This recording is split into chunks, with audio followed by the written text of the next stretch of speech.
大家好，我是邱平，我现在从重庆来到陕西了。现在这里应该也是属于秦岭这边。来到这边有一个差别最大就是什么呢？凉快。我现在的温度大概是18、19度，在重庆的话30多度，而且很闷热。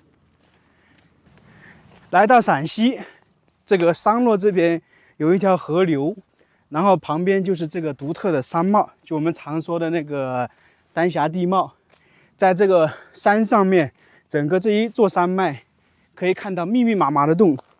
有些人说这个是土匪洞，也有人说这个是那个崖墓。我们就来看一看，这个到底这些密密麻麻的洞是什么？如果是崖墓，就是我们常说的那个，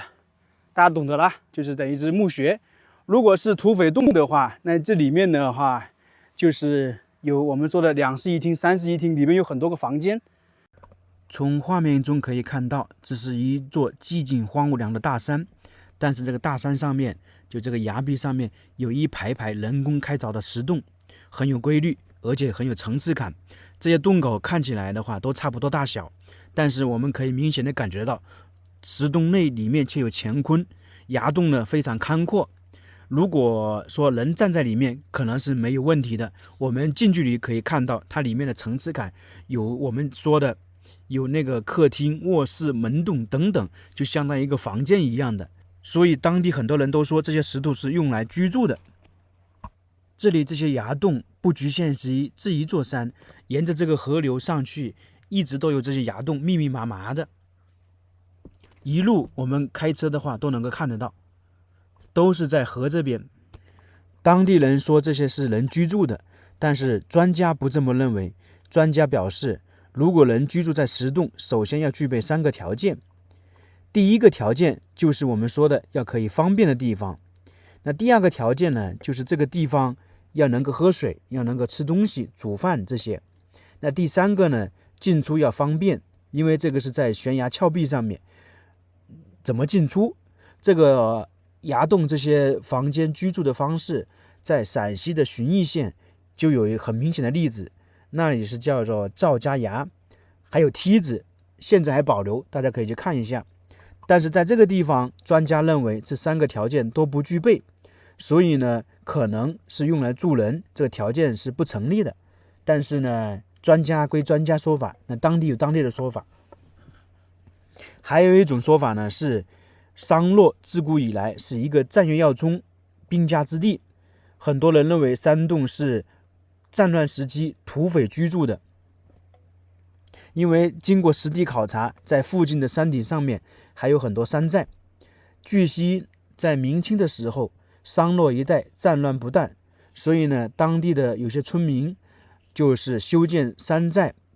然后躲避灾难，然后有一些呢就进入这个崖洞，挖出崖洞来当土匪了。所以这个地方呢，可以被称为是土匪的卧室、土匪的房间、土匪居住的地方。从这里看，这一排的崖洞有2层，而且是布局很规整的，都是感觉一条平行线一样的。后面专家在一处隐蔽的这个里面呢，发现有一些木桩，然后再仔细一看，这些东西呢，竟然是棺材。我们知道，在福建武夷山、江西龙虎山，还有那个重庆的无锡那边都有悬棺，很多很多。所以呢，专家就带着疑问，这个商洛难道也有悬棺？所以呢，专家就在附近这边探索。那专家在有些那个石坑里面发现了棺木，经过专家鉴定呢，他们说这些石坑是夫妻合葬的那个棺椁坑，就用来放置棺椁的。商洛大山的这神秘洞府呢，就找到答案了，他们是用来安葬亲人的棺木，专家称之为崖墓，就是崖洞葬。但是有一点就非常奇怪，我们看到龙虎山也好，其他地方的悬棺呢，它是葬在天然的崖洞里面，而商洛的这些是葬在人为开凿的洞室里面，所以呢，这个就比较奇怪。但是还是有一点非常让大家不解的，就是我们平时看的崖墓、崖洞，仅仅的话，打个比方说几十具，这个都是比较多的。而在商洛这整个一条河流当中，这些崖洞密密麻麻，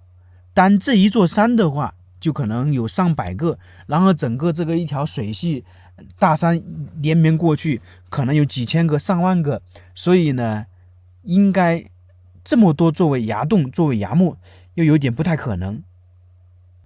大家相信这个属于崖墓还是属于人居住的？从我个人来讲的话，看这些结构，我觉得这个应该是人居住的，应该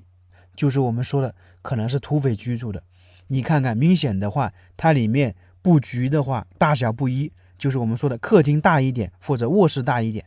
这个近距离可以看得很清楚，因为明显的感觉跟陕西旬邑的那个很相像，对不对？而且它里面的空间布局还是比较大的。一般来讲的话，如果是放置棺椁的地方，里面的空间没有这么大。所以大家相信是专家的说法是对的呢，还是说我们当地老百姓的说法？我今天到商洛跟商洛的一个朋友吃饭，他问我来这里做什么，我说来这个地方拍了照，他说这个地方就是那个土匪居住的地方，就是那些山洞，因为我一说到他就知道。所以在当地人的话，他基本都认为这个就是人居住的地方。行，这个视频我们就介绍到这里，大家有什么疑问的或者有什么见解的，在评论里面麻烦说一下。